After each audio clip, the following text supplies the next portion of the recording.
Welcome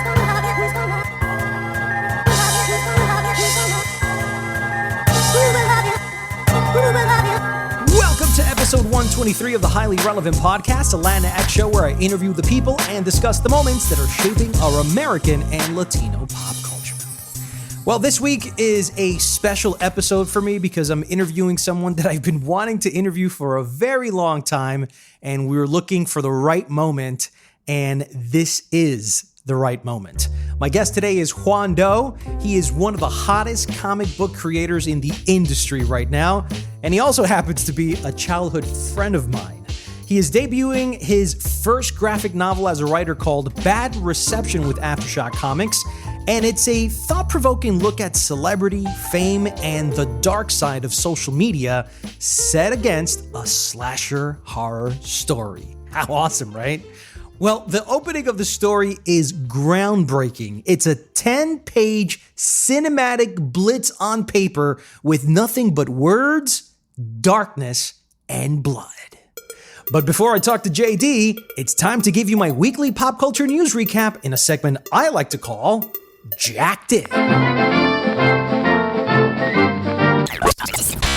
Let's begin with the top movie news of the week. It's official. Matrix 4 is officially coming to a theater near you with stars Keanu Reeves and Carrie-Anne Moss returning. Robert Rodriguez has cast Priyanka Chopra for a kids superhero movie at Netflix called We Can Be Heroes. Marvel will no longer have Spider-Man. Sony will create their own franchise. And the movie adaptation of Fantasy Island starring Michael Peña will have a Valentine's Day 2020 release. In TV news, Maria Celeste Arraraz appeared on The Today Show to discuss her El Secreto de Selena on Telemundo. Bethany Frankel announced her departure from Bravo's Real Housewives of New York. ABC News says that Univision's Jorge Ramos will co-moderate the network's Democratic candidate debate next month. And James Corden has signed a new deal to keep The Late Late Show on CBS through August 2022. Switching over to music, Taylor Swift will re-record her original 6 albums again as an FU to Justin Bieber's manager, Scooter Braun. Camila Cabello and Shawn Mendes to perform Señorita for the first time at the VMAs. Maluma and J Balvin announced Que Pena collaboration, and Mexican cumbia artist Celso Piña dies at the age of 66.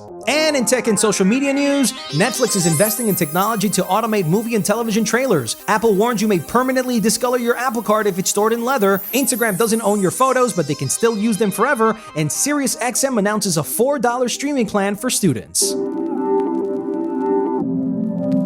There's a new study out that's warning of the possible deadly consequences for teens using social media. Society has been gradually darkened by this scheme in which everyone is under surveillance all the time. I see a lot of criticism towards me on social media. Many adolescents having to confront the daily realities of new age pressures, from cyberbullying to modern dating. If you're into comic books today, you know the name Juan Doe. He's illustrated dozens of covers in comics for Marvel, DC, and is currently the artist for the hit comics Dark Arc and Strayed. Many of you might know him for drawing the still relevant Latinx Marvel 2007 comic Fantastic Four Isla de la Muerte, which took place in Puerto Rico, and it was edited by our good friend Alejandro Arbona. He now debuts his first graphic novel as a writer called Bad Reception. I welcome Juan Doe to the Highly Relevant Podcast. How's it going, man? We finally made it happen. Jack, thank you, man. Thank you for having me. That's it. I've peaked. I am officially highly relevant. Well, thanks a lot for the pun, man. So listen, I know you because I know you since you were a kid. But Juan Doe, do you want people to know your real name, or what's the relationship between your stage name and your real name?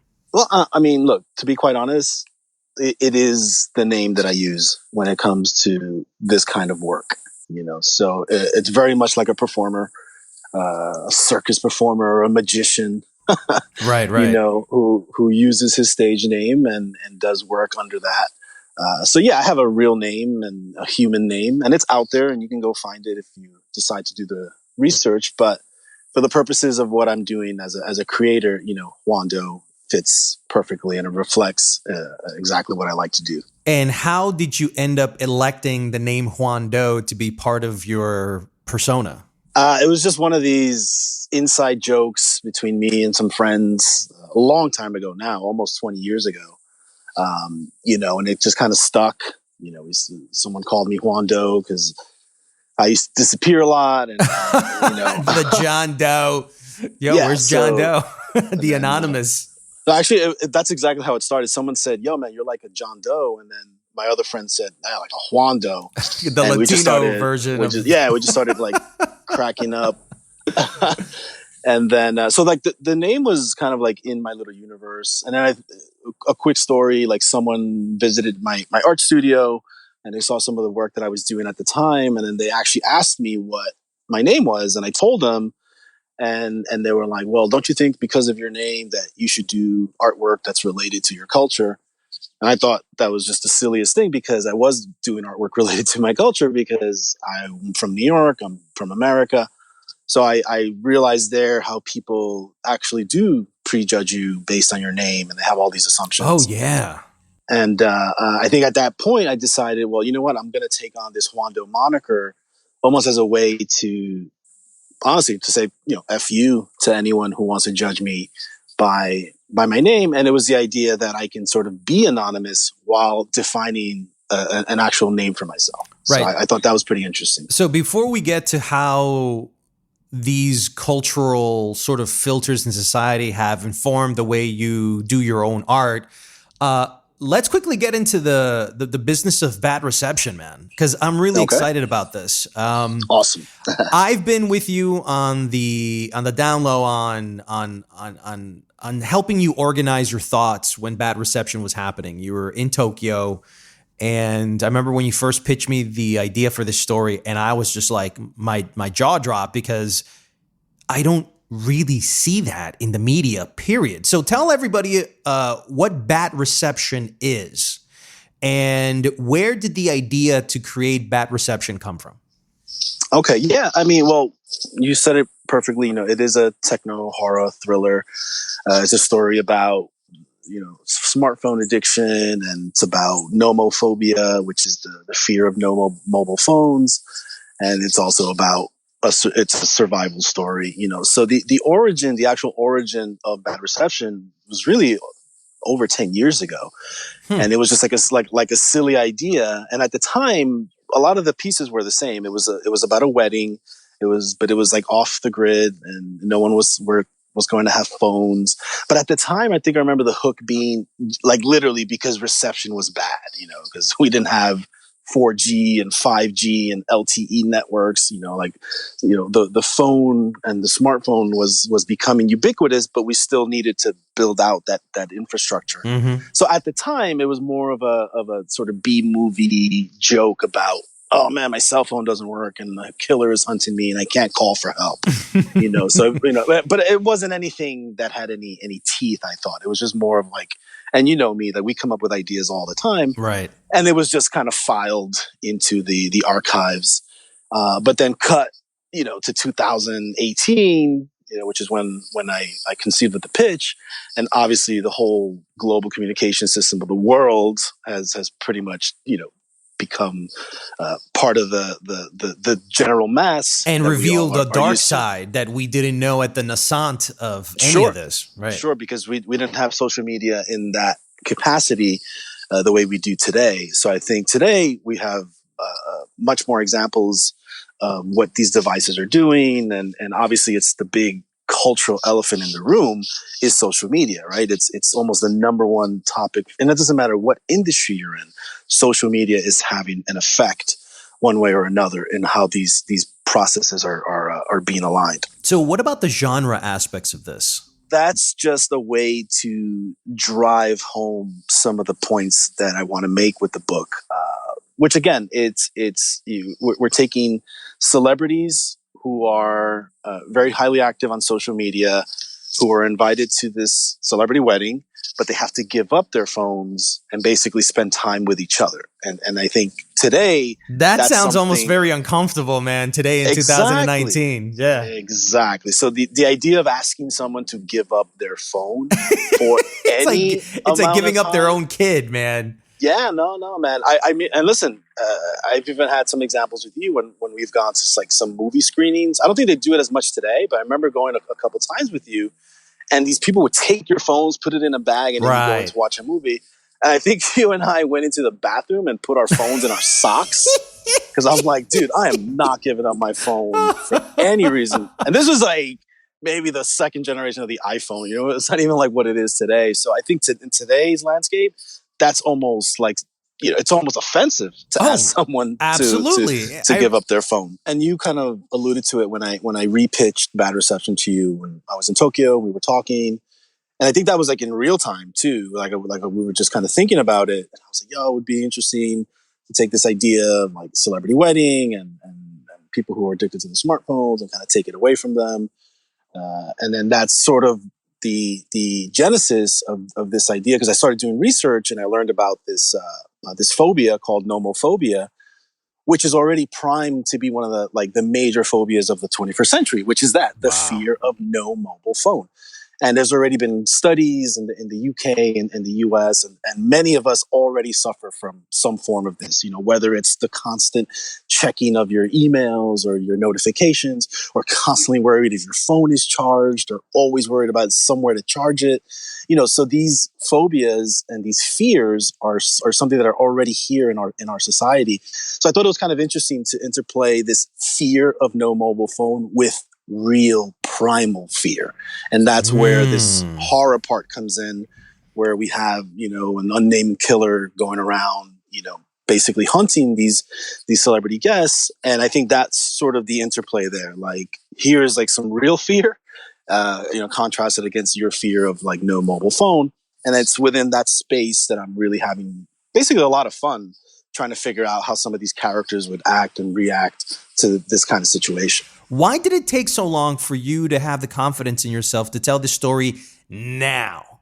Honestly, it could just be like a natural state of evolution, you know, where I was very comfortable just drawing comic books and working with great writers, especially like the last 4 or 5 years of my career. But I think, you know, I am an artist. I feel like I do have something to say, and I have, you know, my own interests. It never really hit me that, hey, I could just write and draw my own stuff, you know. But we've seen, obviously, we're living in the era of the comic book as sort of the launching pad for a lot of these great IPs and media stories that we're getting, whether they're film or TV. We're seeing that the comic book springboard is really vibrant, and I think that's interesting to me, where you can go into a space and basically write a story and draw a story, and you don't really have a budget. Your only budget is your imagination. Right, so that George R.R. Martin sort of like massive scale Guillermo del Toro, it's like, you know what? Your imagination doesn't have a budget. Yeah, you know, which is why he was able to sort of just throw himself into his novels, because again, there is no budget. And I think within the comic book space, it's very similar, you know, where there's a lot of people that have great ideas, you know, but they're always looking for an artist. And for me, it was like, wait a minute, this is a great idea. Oh, and I can draw? What, you know, oh man, this is like awesome. Yeah, all the resources are there. Exactly. So I think it just kind of clicked. And I think I felt also, you know, I just wanted to challenge myself. I wanted to try to do something that existed outside of my comfort zone. And, you know, like the writing thing, and obviously between us, you probably know, like I've always been interested in writing. It's just not something I've put out there, and I don't think it's something that I'm necessarily known for. I've always thought you were an ace when it comes to writing. I mean, I've read, you know, just stuff that you had messing around, and I'm like, dude, this dude has a very unique voice. I'm dying to see it on the comic graphic novel platform. Yeah, no, and I think I was sort of given the perfect opportunity to try my hand at that. You know, we came up with the pitch for Bad Reception. I wrote it out. I wrote like the opening scene, and then even I sort of felt like, oh, this is like really interesting. You know, like there's a different paradigm when you're writing something as opposed to drawing something. It's also a writer's business, a writer's industry, compared to before. Yeah, you know, and I've had this conversation with some of my artist friends. You know, we're trying to figure out sort of like what really makes a great comic book. Is it the writer or is it the artist? Is it both? You know, and it's somewhere within a combination of all of that. You know, like right now in comic books, it's safe to say that the writer pretty much is king. And that's almost the same whether it's film, television, if you're the one that's coming up with the stories and doing the universe building and the character portrayals, you're pretty much God, right? Like that's what you're doing. You're building out these universes. And that's a very powerful thing, and then you get the whole, crew of people to come and help you visualize it, whether it's artists or filmmakers, directors, so it's a very interesting place to be, where the writer is the one sort of really, making the moves in the narrative industries right now. So let's get people salivating, man. Let's talk about the story. I fucking love this story, man. Because it really speaks a lot to my own personal consumption of social media, my relationship with my own phone. And after the Facebook Cambridge privacy stories that have come out in the news, it's really a very dark place for social media today. None of our data and our privacy is really taken well care of. And I feel like this story really sums up what's happening in the world right now with technology. Tell me about the characters and how you came up with these characters. Are they based on real life for you? Are they all fictionalized? How did you get into the minds and heads of these characters? Yeah. I mean, I think one of the things that I'm learning as I'm developing these characters is that, and I think this happens to most of us when we invest in any kind of story and we invest in these characters, we tend to view them as if they're people. And it kind of dawned on me, I'm like, you know what? I'm not writing people. I'm writing characters, and characters, there's a big difference. Characters to me are a distilled version of all of the expectations that we want out of people. So when we write characters, we're not writing human beings. And I think a lot of people get sort of mixed up with that. When you have a lot of sort of fandom, they get angry at things, or they get angry because this character would never do that in real life. And you see it play out over and over, whether it's a Star Game Wars of Thrones and Jon Snow, Game of Thrones. Exactly. And I think part of it is that the audience, hasn't made that sort of relationship gap yet. They haven't closed that gap where they think they're really looking or hearing about people, but they're not. These are proxied versions of humans, right? And we do our best to put them in situations so that we can tell some kind of interesting narrative. So that kind of really helped me loosen myself up, and not put that pressure. I'm like, I got to write these humans to be perfectly human, because the whole point of writing characters is that people are unpredictable, So if you take a set of variances and kind of put it all together, you can get some really interesting things. With this particular story, I was like, okay, we have the most followed celebrity on social media. Her name is Gaia. She's a multi-hyphenate. She's an actor, a singer, a performer. She's just incredibly talented. She does movies and Broadway shows. So she's albums. Like a Selena Gomez meets like what, J-Lo at the same time? Yeah, I mean, take any of the 4 or 5 top celebrities and kind of soup them up, put them together, and we have Gaia. But she's an artist. She truly wants to express herself as an artist. So she's had a lot of turmoil in her career, because that's just what comes along with being the most followed person on social media. So within our story, she comes across this book that's making the rounds in this alternate universe, and it's a book called #Off the Grid. And it's written by a New York Times bestselling author. He's a techno ethicist. His name is Blaise Bordeaux Davis. He's highly intellectual. He's a person who is suggesting a way for people to sort of connect with their human selves a bit. And part of that is to go off the grid, to take some time away from your digital devices, go into nature, go camping, sort of build a relationship with the world around you. And more importantly, do that with other human beings, right? So she comes across this book. It helps her tremendously. One thing leads to another. They end up meeting, and now they're like basically a power couple, and they're the ones who are getting married.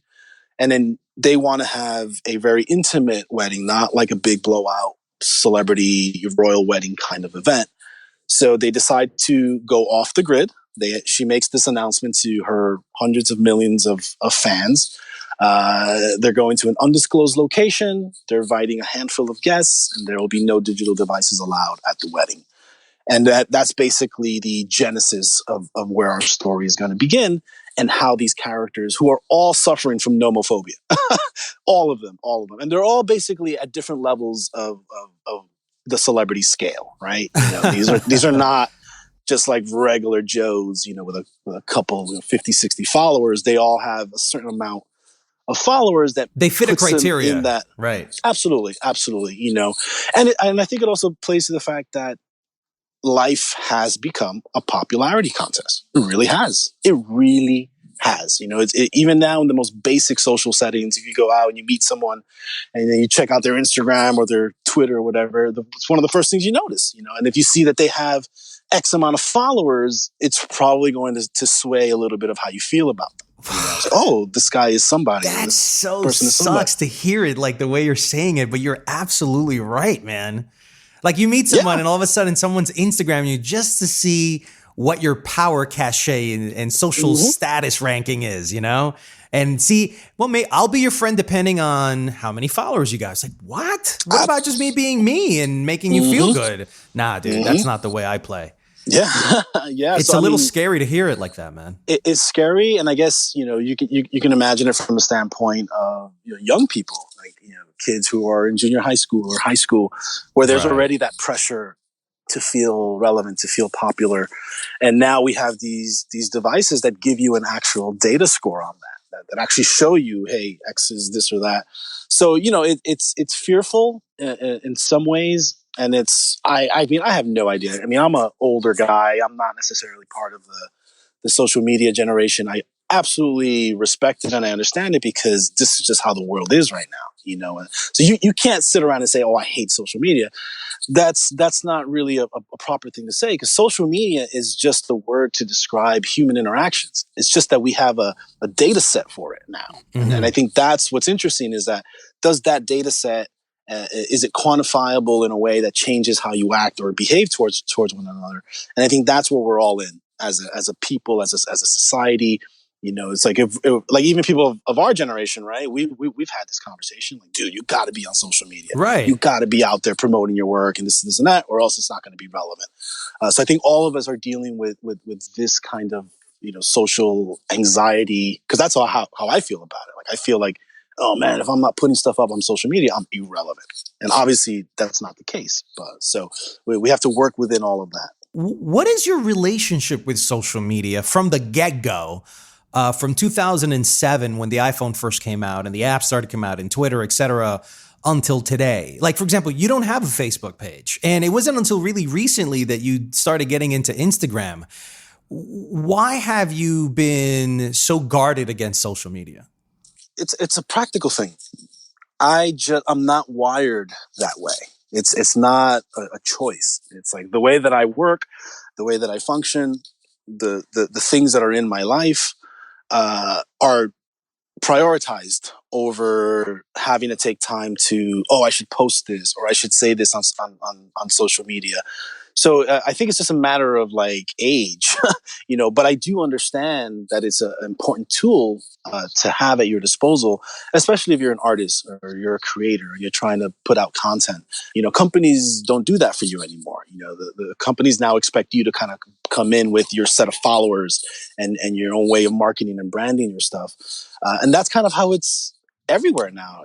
I mean, I'm not on Facebook, there's a gazillion reasons why, but they bought Instagram. So no matter what, my data is within the Facebook network. Instagram for me is maybe the best platform, simply because it's a visual medium and I enjoy drawing and I enjoy posting up like pictures and stuff like that. Twitter is good for me to post news about stuff that I'm doing, but the one thing that I don't really use social media for is to have active conversations about things, that I still prefer sit on the phone with you and talk about stuff. I don't feel comfortable saying anything because you're kind of speaking into a vacuum. Yet This vacuum is full of a million opinions and thoughts, and to me it's just too much noise, man. It's just a matter of, and it can get toxic. Focus. That's it. Yeah, I mean, look. Yes, you can say one little thing and forget about it. Your world could literally change overnight. Gaia is from New York, but she's also Latina. She's like Yes. Latinx, modern, and sort of like the evolution of a Latino in America. You know, it's the American dream while she's still maintaining her culture, kind of like Jenny on the block on the 6 train when she was blowing up, but she still felt ours, right? She's diverse, and you don't see as many diverse female lead characters in comic books as much. It's not as historically traditional. Why did you decide to make her diverse? Yeah, I mean, some of that it comes from my own experiences. So, Gaia is a New Rican from Spanish Harlem. She went to, LaGuardia School of Arts. She's always been into art. She was exposed to a lot of that when she was young. And I think that's something that New York does offer, and I can use that for myself. I'm from New York. I'm New Rican. I'm from Spanish Harlem. So that there's definitely a proxy there for myself and some of the experiences that I went through as an artist, where I learned so much in New York City about being an artist and expressing myself. So I just kind of took that, and upped up, the whole levels of that, so that we have a character that really made it and really blew up and is super successful. And it's not even that far of a stretch. When you look at guys like Lin-Manuel Miranda,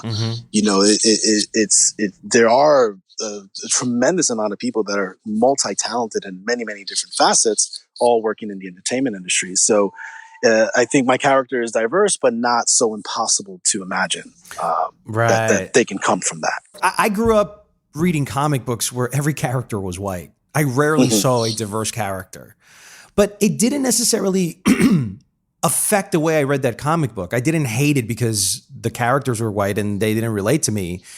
There was this growing up and watching Growing Pains on TV and reading Captain America on a comic book, and everybody was white. The world was white to me. And never did I question that until I got much older. And I guess I wanted to get into the business, and I noticed there was the resistance aspect of that. And I go, oh, wow, okay. So there is some judgment against someone like me. But for comic books, does diversity really matter in the storytelling process? Is it going to make someone buy a comic book that they weren't going to buy before just because the characters are diverse? What is your opinion on diversity within the comic book industry?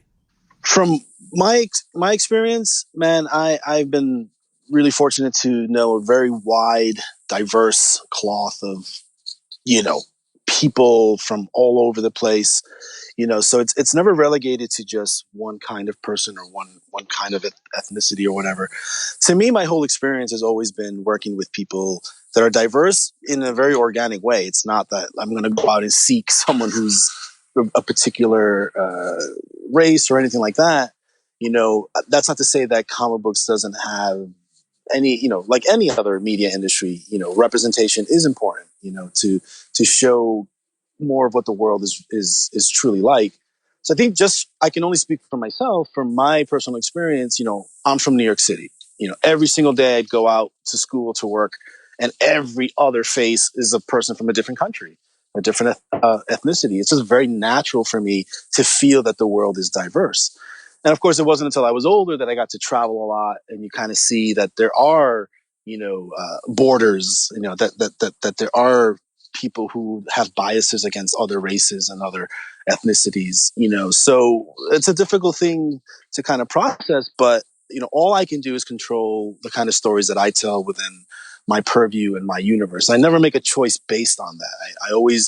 I truly always care about the product, the story, the narrative, and I kind of work within those guidelines. And for me, it's just a natural thing to think diversely, because that's who I am. I don't have to force that. It's always about, it's like cooking, man. It's like you got all these awesome spices and recipes, and you put them all together and make all kinds of delicious meals, right? So it's the same thing for me, creatively and narratively. What's the ultimate goal with this comic? Is it that you want to leave a message in society so society can change and maybe change their social media habits? Or is this more of an adventure that you're having with this particular story and whatever happens, happens? Yeah, totally. Totally an adventure. Yeah. I would never think that I had really anything to say or to tell society or to tell people on this planet. I'm just having a blast sort of living within this universe and messing around with what some of these characters are doing. And that does have some relation to what we're doing in the real world, right? But ultimately I'm trying to have fun. I'm trying to tell a cool story. I do kind of want to express myself. And I think the comic book medium and the fact that I'm able to write it and to illustrate it really hits all those points for me and allows me to maximize those pleasure points that I really look for when I'm telling a story. How would you sum up the overall experience of creating and writing and being the author of your first comic? I mean, what does that mean for you emotionally? What does that mean for you when you look it back, in retrospect of the years you've contributed such great art to the industry? Was this a fascinating time doing this? Did you struggle through to get to this? Are you a better artist because of this comic book now, because of this experience? I think for me, it was an incredible experience because normally I'm used to I get a script and everything is there for me. And all I have to do is sit down and draw it and illustrate it. And I'm really good at that. And I'm very comfortable doing that. But this is a completely different animal. Building this universe out from scratch was very challenging, but really satisfying, to the point where I don't know if I, even am interested in working on other stuff anymore, other than things that I come up with, because I'm able to exact such control that's something that's very powerful, and I think I even felt it when I was really finishing up the script for Bad Reception. I absolutely felt this sense of like, I am a god. Right, because you're creating some life or something within these pages. I can absolutely, and I think that probably sums it up. I think all artists, when they make stuff, they're in essence creating life. Life of this image, of this visual that's going to go out there. So it's very much in the DNA of an artist to bring things to life, to birth images. And I think in this case, using the words and images was just a more attuned frequency of that. Where I felt like any little thing I can work out and I can fix it with the words and then complement it with the art. So it's quite liberating, to be able to have that much control, like whether or not it succeeds, it's a different story, but the process itself, I definitely felt like this is something that I want to continue to do. And hopefully it's the beginning of, because now all of a sudden I have tons of ideas for stories that I want to tell, and hopefully this will be a springboard to allow me to do that. Bad Reception comes out August 21st. It's unlike any reading experience you'll ever have. Go pick it up. Bad Reception, August 21st. Thank you, brother.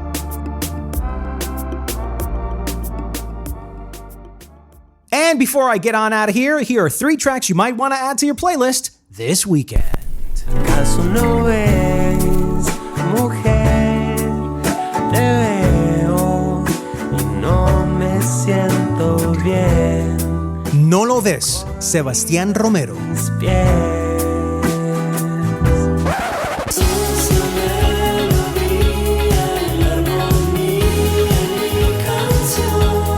SOS, Surfistas del Sistema.